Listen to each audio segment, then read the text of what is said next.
조선일보 오늘 일면인데요. 혐오의 정치, 칼날에 쓰러진 야당 대표.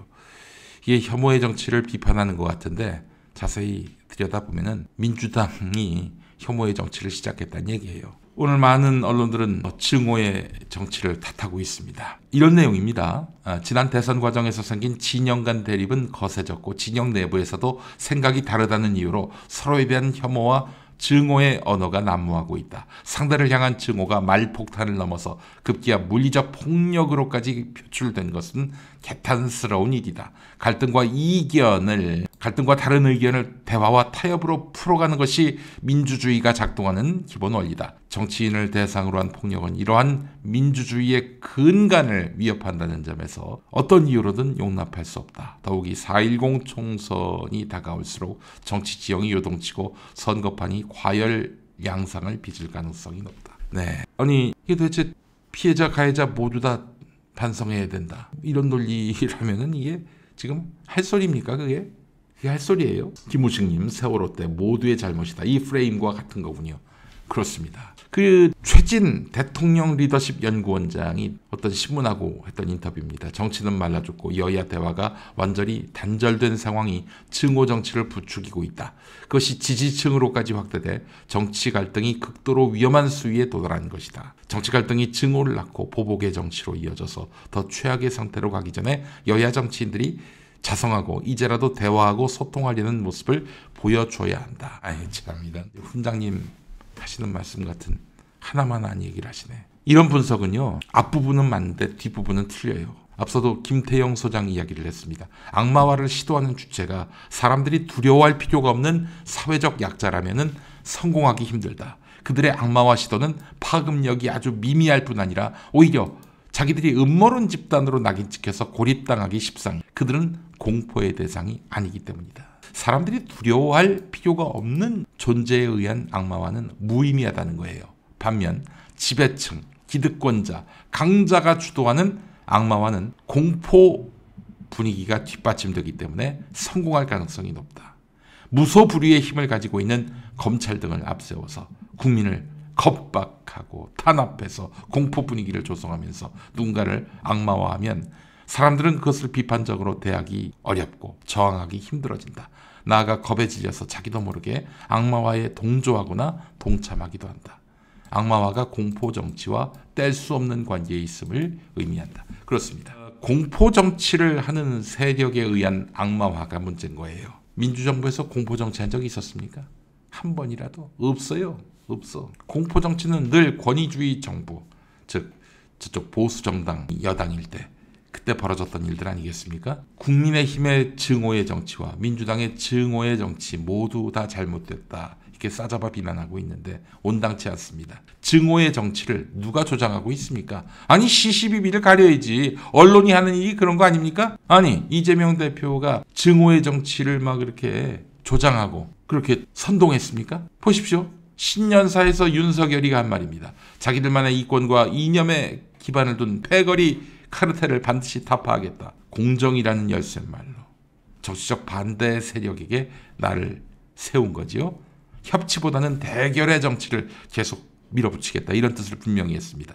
비대위원장 수락연설을 한 한동훈, 중대범죄가 법에 따라 처벌받는 길을 막는 게 지상 목표인 다수당이, 그러니까 민주당이 더욱 폭주하면서 이 나라의 현재와 미래를 망치는 것을 막아야 한다. 그런 당을 숙주로 삼아서 수십 년 동안 386이 486, 586, 686이 되도록 썼던 영수증을 또 내밀면서 대대손손 국민들 위에 군림하고 가르치려 드는 운동권 특권 정치를 청산해야 한다. 이 역시 대결 정치를 하겠다는 선언이었습니다. 사실 이재명 대표는 지지자들로부터 불만을 살 정도로 정쟁보다는 민생을 앞세웠습니다. 그리고 톤다운을 했고요. 웬만하면 화합하려고 했고 통합하려고 했습니다. 온갖 모욕과 공세에도 참았습니다. 그럼에도 불구하고 이재명을 끌어내서 정쟁의 한 중심으로 몰아갔던 사람이 윤석열, 한동훈 아닙니까? 아니 그렇다면 그들의 대결 정치, 증오의 정치를 비판해야지 왜 하지도 않은 이재명의 증오의 정치를 탓합니까? 어처구니가 없습니다. 진짜. 이 마당에 지금 제1야당 대표도 아니고 제1당 대표가 목에 칼이 들어와가지고 쓰러졌는데 이 마당에도 지금 양비론으로 지금 일관하고 있어요. 이 썩어빠진 언론들은 지금 이 국면에서 만약에 반대의 상황이 발생했다면 그때도 양비론 할 겁니까? 아니잖아요. 중앙일보의 그 정치 컨설턴트 박성민 씨, 이 양반 좀 마탱이가 많이 갔어요. 한번 이 사람이 이야기한 거 한번 들어보시죠. 1990년대만 해도 달랐습니다. 정치가 세상을 이끌던 자유와 개혁의 시대였습니다. 아고라에서 언론과 함께 공론을 주도했습니다. 지금은 콜로세움에서 칼로 상대를 죽이는 시대가 됐습니다. 자유주의자인 김영삼, 김대중이 헤게모니를 잡았기 때문에 자유와 개혁의 시대가 될 수 있었습니다. 정치인, 지식인, 언론인이 나라의 비전을 놓고 논쟁하던 시대가 그립습니다. 2000년 이후 보수정당은 박근혜, 윤석열 시대를 거치며 자유주의 세력이 사실상 소멸했습니다. 민주당도 문재인, 이재명 시대를 거치면서 같은 길을 갔습니다. 민주당 안에 자유주의 세력이 사라졌다. 양당 모두 자유주의적 개혁 세력은 없습니다. 지금 대한민국 정치는 상대 정파 주장을 모조리 거부하는 비토크라시의 늪에 빠졌습니다. 꿈도 길도 힘도 없어졌습니다. 한국 정치는 상대를 이길 경쟁자가 아니라 죽일 적으로 봅니다. 정치를 재구성해야 합니다. 콜로세움 정치를 청산하고 아고라 정치로 돌아가야 합니다. 이 박성민의 감상은 참으로 아니합니다. 그가 토론이 있고 낭만이 있던 시대라고 했던 90년대에는 국정원이 총풍을 일으키려 했던, 북한에다가 우리 군을 상대로 총을 쏴달라고 하던 그런 때였고요. 재벌이 정치권의 비자금을 살포하던 시기였습니다. 여야 간의 대립이 없었다고요? 토론만 있었다고요? 치고받고 싸우고 그랬습니다. 뒤져보세요. 공작 정치가 난무했고요. 비선 정치가 난무했습니다. 박성민 씨가 그리워하는 90년대 정치는요, 정확하게 우리 사회 기득권이 온 사회와 국민 머리 위에 군림하던 시대였어요. 조선일보 기자가 그때 내가 한 줄 쓰면 이게 여론이 됐다라고 자신했던 그런 때였습니다. 그게 정상이던 때였습니까? 지금 당신이 잘못됐다고 얘기하는 2000년대는요. 시민 권력이 초고속 인터넷 붐을 타고 급성장했습니다. 시민 권력이. 과거 국민 머리 위에 군림했던 모든 지배 체계가 흔들렸어요. 조선일보가 동네 똥개가 됐습니다. 그렇잖아요. 그게 정상이어야 하는 거 아닙니까? 1990년대 그 좋던 시절에 국민 개개인이 변혁의 주체가 되고자 자발적으로 거리에 나와서 촛불 시위를 벌인 적이 있었나요? 1990년대에. 그리고 1990년대 그 좋다는 시절에 계보 정치를 거부하고 시민에게 직접 호소하던 정치인이 몇이나 있었습니까? 쉽게 이야기해서 당신이 지금 콜로세움 시대라고 얘기하는 2000년대는 국민이 정치의 주체로 나선 때입니다. 어찌 보면은 돈도 배경도 없는 일개 변방사또 이재명이 대선 주자요. 제1당 대표가 된 것도 이 바람 때문 아니에요? 어디서 콜로세움 시대를 운운해 1990년대 낭만을 이야기해. 당신의 사고가 거기 멈춰 있는 거네 보니까. 정신 나간 어떤 경향신문 칼럼니스트는 제3지대가 없는 극단적 양당 구도에서는 전쟁 같은 정치가 노멀이 될 수밖에 없다. 하하.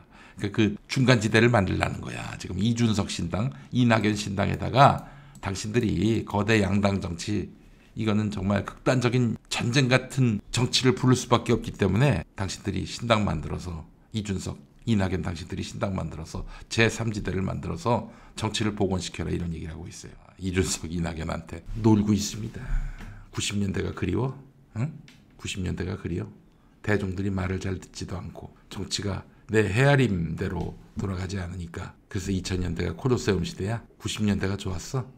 80년대가 좋았겠네. 그러면 정말 이런 썩은 이빨을 드러내고 있는, 구취를 풍기는 이런 정치평론, 하나만한 정치평론, 이 꼬라지를 우리가 또 보고 있습니다 지금. 그렇죠. 우리 코스모스를 노래함님, 교통경찰이 자연스레 뇌물을 받던, 그러죠. 학교에서 선생이 학생을 때려 패고 뇌물 받고 그러던 게 90년대. 그때도 그 선생님이 학생 구타하던 때이기도 했죠. 그때가. 그래, 이 나라 엘리트들은 희망이 없습니다. 희망이 없어요. 그 시절을 그리워하는 거 보니까 희망이 없습니다. 맛이 갔어요. 예. 물론 여러분, 민주진영 안에서도 폭력은 흉내조차 내서는 안 됩니다. 이건 분명히 우리가 서로 약속하고 가야 됩니다. 물리적 폭력만이 폭력입니까? 언어 폭력도 폭력입니다. 논리로 상대를 굴복시켜야지 힘으로, 돈으로 상대를 굴복시키려고 하면 안 돼요. 민주진영 안에서도 지금 힘의 논리를 앞세우는 사람들이 분명히 있습니다. 자기 마음에 들지 않는다고 찾아와서 겁박하고 봉변 주고 깽판을 놓고. 저 맞기도 했어요. 주먹으로 맞기도 했어요. 안경을 썼는데 가만히 있었지. 그냥 맞았지 뭐. 내가 남을 비판하는데 뭐 남도 나를 비판할 수 있고, 비판의 강도가 세서 주먹으로 이제 얻어맞을 수도 있는 건데 뭐 누군지 구체적으로 얘기하지 않더라도 잘 아실 겁니다. 자기 마음에 들지 않는 행동을 한다고 비난을 하고 악플을 달고 뭐 그거 좋습니다. 뭐 그거 다 뭐 하시라고 해도 돼. 뭐 나도 비판하는데 그 비판 들을 수 있지. 그런데 말이죠.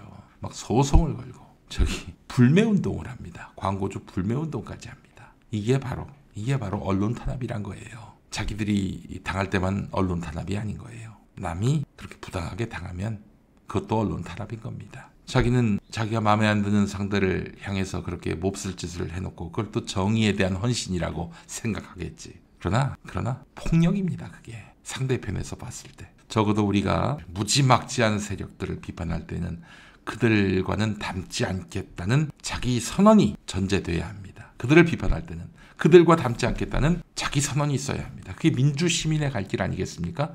폭력은 흉내조차 내지 말아야 한다. 이런 말씀을 드리고 싶습니다.